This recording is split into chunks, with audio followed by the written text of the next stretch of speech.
Hi everyone, and welcome to episode 5 of the Dr. Psych Mom Show. I'm Dr. Samantha Rodman-Whiten, a clinical psychologist in private practice and the founder of drpsychmom.com. So today I want to talk about something that everybody can notice in either themselves or somebody around them. It's called overfunctioning. Now this is, it means when you do more than everybody around you, which means that, of course, those people underfunction. So if you are the one in group work back at school that did everything, did the whole thing, and nobody else did as much as you, or you are the one at work who comes early and stays late and goes to all the meetings nobody else wants to go to and is on all the committees and remembers everybody's birthday, or you are the person who does all of the housework, all of the childcare, says that nobody helps you, nobody can do it as well as you, and so therefore you have to do it all. You are an overfunctioner. Other people can recognize this personality type in a parent, spouse, friend, and anybody. It's kind of a common personality type. Now, the way that this personality type develops is this person, the overfunctioner, saw it happen in their family of origin. Usually they had a parent who was an overfunctioner. Frequently, the overfunctioner was paired with an underfunctioner. So a lot of adult children of alcoholics are overfunctioners because they saw their enabling parent, the non-alcoholic one, act this way, allowing the alcoholic parent to underfunction. So, for example, a mom who cooks, cleans, works an extra job, and does everything else around the house, and the dad basically gets drunk. And she says that she can't leave because he would not know what to do without her, he would die without her, and she finds some sort of a reason to stay and to enable the behavior. So when you are an overfunctioner, it doesn't have to be as severe as in the case of enabling an alcoholic. It can be that you just end up doing 100% of the chores, 100% of the childcare. You are the only one who does the, quote, emotional labor in the house. Now, I talk a lot about emotional labor on my blog, but not in the way that I think that it's a very useful term. In fact, I think it's been overused. And the sociological definition originally was about the emotional labor done by stewardesses and like service occupations where they had to act happy all the time even when they weren't. But now the term has morphed into almost anything that includes things that other people don't want to do and that you're doing. But I talk about that a lot, and I'll probably have an upcoming episode on that. Anyhow, what it really means here is that you are overfunctioning not because you have to, but because this is your familiar place. You doing 100% of everything is familiar to you, and it's reassuring in some way. Sure, you say you don't like it, and you don't like it per se, but you like the opposite a lot less. You do not want to be out of control. You want things to go your way. You like to be in charge fully. You like to pick and choose how things get done. And that is more important than getting a break or sharing the burden. So this type has a lot in common with what I call the workhorse, which are people that just do work and work and work and work and think that that's their entire identity, is to do everything all the time, and that's the only way that people will love them. Or people pleasers who just feel that their identity is to make everybody else happy at the expense of their own needs or desires, which they frequently forget about in the first place. When you're an overfunctioner, you're forgetting about your own needs and you're putting yourself in this position that is untenable long term. You can't do everything and not get burned out. You can't do 100% of your job or the childcare or the homemaking or the organization of your friend group get-togethers or really anything without eventually feeling very resentful. And the resentment goes toward the underfunctioners. So you can tell if you're an overfunctioner if you have certain cognitive distortions, meaning ways of thinking that aren't real, that go kind of like this. Without me, no one would be able to survive. I am the only one who knows how to do whatever. My partner would not be able to keep the kids alive without me. Nobody could ever replicate the sheer amount or the quality of things that I do at work / around the house / in this marriage, whatever. Now this obviously, you hear it when I say it in this hyperbolic way, that this can't possibly be right. I mean, if God forbid you died, somebody would step in and help. And usually it would be your partner or family members that would step in and make sure that, for example, your children did not die and your bills got paid and there was food in the refrigerator. But it's hard to see it like that when you've seen only a template of one person constantly calling themselves a martyr in this way and doing so much, and another person doing so little. When people base their self-worth and their self-esteem on being able to outwork and outperform everyone else, they can get trapped in this as their main identity and then hate everybody else around them who seems to be able to take a break. Now, these people, they feel, can get loved just for who they are, whereas the overfunctioner feels that they can't get loved unless they overfunction. They don't directly articulate this, but they don't really feel on a deep level that they should be loved just for showing up, but rather they have to kind of perform and achieve and make everything perfect, and only then would they be worthy of others' respect or love or admiration. This isn't the case. In fact, most people start to resent the overfunctioner. This is somebody that is considered to be a martyr, somebody that toots their own horn, somebody that pretends that they don't want everything their way, but in reality is a control freak.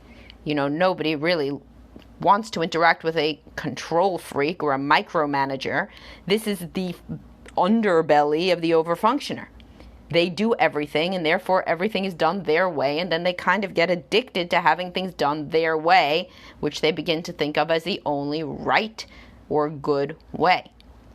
Now, there's a common situation where a woman or a man, it's really equal, even though people don't believe that nowadays because of popular media saying that men are so helpless and stupid, which I could talk about endlessly. It's not true and it's not fair. But anyhow, let's say, because this is so common that women will openly complain about this, men are kind of ashamed about it if it's their situation, but women will openly say, I do everything around the house, my husband does nothing. He sleeps through the baby monitor, and he doesn't feed the children, and he doesn't know how to do the laundry, he doesn't know how to do the grocery shopping. Now, in some cases, there is some sort of major undiagnosed depression going on, or ADHD that has just become incredibly paralyzing to the point that the person cannot have a job and really is sitting around doing absolutely nothing. These are very, very rare cases. They're not the ones that I'm talking about here. The ones that I'm talking about here are when the man is obviously an underfunctioner because the woman is an overfunctioner, and vice versa. They're locked in this toxic dynamic. So this is a man who can go to work, can set an alarm to go to work, can sometimes set an alarm to go to the gym before he can go to work, can make money at work, doesn't get fired, gets promoted even, can engage in hobbies, can do all sorts of things that require focus and drive, but somehow the narrative in the home is that he's useless. And the reason that he and his wife are locked into this narrative is because he doesn't do things the way that she likes them to be done. So therefore, she has found it, quote, easier to do it herself, meaning it doesn't cause her anxiety. That's what the translation of that is. And then on his end, he has not pushed back against that as much as he should. So she is then falls into the overfunctioning martyr role, and he falls into the role of this childlike man that can't really do anything right. Now, you can imagine that over time, this marriage will probably end, is not to put too fine a point on it. And if it doesn't end, it may as well have, because the respect is gone and the love and the intimacy, because the people view each other as antagonists rather than on the same team. So people say, no, you don't understand. I'm watching my husband. He's sleeping. He's sleeping through the baby monitor. Is he sleeping through the baby monitor when you are up and watching him? How long does he sleep through the baby monitor for? Would he sleep if the baby monitor was on the volume that he wanted the baby monitor to be on? What if you just died? What if, again, God forbid, you got hit by a car? Would the baby die too if one of your mothers did not step in? It's really unlikely that somebody who is a healthy adult would not figure out a way to be near to the baby for midnight feeding. He may not wake up as quick as you do. He may need the baby monitor on higher volume. He may need to sleep in the same room as the baby. But he would wake up. I mean, my God, if he can wake up to an alarm, he can wake up to a baby. If he can't wake up to an alarm and he cannot hold down a job, again, this is a more severe situation that I can address in another podcast called What to Do When Somebody Truly is Incompetent. No, I mean, but somewhat kidding, but this is not the situation that we're talking about here. What we're talking about is a situation where I turn to the man and he says, and I say, well, what would you do if she died, right? And he says, well, I guess I'd sleep in the same room as the baby. Well, shit, that is a good answer, right? So what happens when I say, all right, so then a few nights a week, let him sleep in the same room as the baby? Oh, no. I still don't think he would wake up. If he did wake up, then I think that he would be crabby the next day because he didn't get his sleep. Besides, I am the only one who knows how to soothe the baby. Baby cries too long when the baby's with him. Then he complains when he's tired. And then the whole day is going to be off to a bad start. Plus, I'm not even going to be able to sleep because I'm so worried about what will happen to him and the baby. Plus, there's nowhere in the house where I don't have to hear the baby. My suggestion of earplugs is soundly dismissed for any number of reasons, or her going over somewhere else for the night, the basement, the neighbor's house, anything. There's always a reason why it has to be that she wakes up with the baby. Now, cool if you want to wake up with the baby. And cool if you recognize that you are too anxious to let your husband get up with the baby in the way that he would get up with the baby. But what's bad and not cool is when you think that this is something bad about your husband. Unless you try out a few days and somehow he never wakes up with the baby in the same room as the baby, which I'd never seen yet, then you got to think that your anxiety and your tendency to overfunction may be contributing to this dynamic. And if you were to let go of the reins a little bit, you could get a few nights of good sleep. He could contribute to the midnight feedings, and the household overall may be calmer and happier. This is the same thing with laundry, with dishes, with household chores, with anything else. People, the underfunctioner, which again, as I alluded to earlier, but I should make explicit, this is frequently the woman. There are many women who also are disorganized. ADHD is in women as well, and so is depression, especially postpartum depression, and those things contribute to people not doing a lot. And also, there's a lot of women who are just disorganized. They don't like to do a lot of stuff. And the man is the more type A guy that likes things done a certain way. So no matter who you are, if you are the one that says that you cannot let your partner do things around the house because they do them poorly, then it needs, not only does them doing it poorly have to be examined, because certainly they shouldn't be passive-aggressively doing a real crap job on purpose, but your standards also may have to be examined. I wrote a post called, "What would your housework standards be if you felt more loved?" For most people, their housework standards would go down considerably if they felt more positivity and warmth and affection in the marriage as a whole. If you feel like your husband just isn't that nice to you ever, and then on top of it, he's doing a bad job wiping the counter, you're going to be extremely mad, and you're going to probably pin it on the counter, which is what's right in front of you, and then you're going to say, oh, this is why I have to wipe down the counter. Whereas if you felt happier about the marriage overall, you may say, oh, I guess he doesn't do it the way I like it. So I can either let him do it how he does it, or I can do it how I do it. One or the other. And it wouldn't become such a power struggle. So to summarize here, if you are an overfunctioner and you find yourself, not just in your marriage, but if you're honest with yourself, in many situations, doing more than your share, feeling obliged to do things that other people don't seem to feel obliged to do, then it is really important to take a step back and look very objectively about what could have led to this dynamic and this sort of way of functioning in the world. It is very likely that you saw a parent that you are subconsciously emulating. Somebody else who felt that their job was never done, no rest for the weary, I have to do everything around here, martyred type of person. If you can recognize this, it is likely that you really didn't like being around that person when they were in one of their martyred modes. And you may use that as motivation for not acting like that yourself. Similarly, it could be rooted in low self-esteem, feeling like all that you have to offer is doing a bang-up job on whatever the assigned project is. And because you don't really feel that great about yourself overall as a person, or your looks, or your personality, or whatever else. If this is you, therapy can really help with increasing your self-worth and your ability to look at yourself objectively rather than negatively. And if you look at yourself with more self-compassion, then you may get off the hamster wheel and stop the cycle of overfunctioning and then complaining about other people underfunctioning. Because this never ends up going well. You may be doing it with your spouse now, but then as your children get older, you will be complaining and moaning about cleaning their rooms while saying that they couldn't possibly clean up their own rooms for the reason that, again, two things.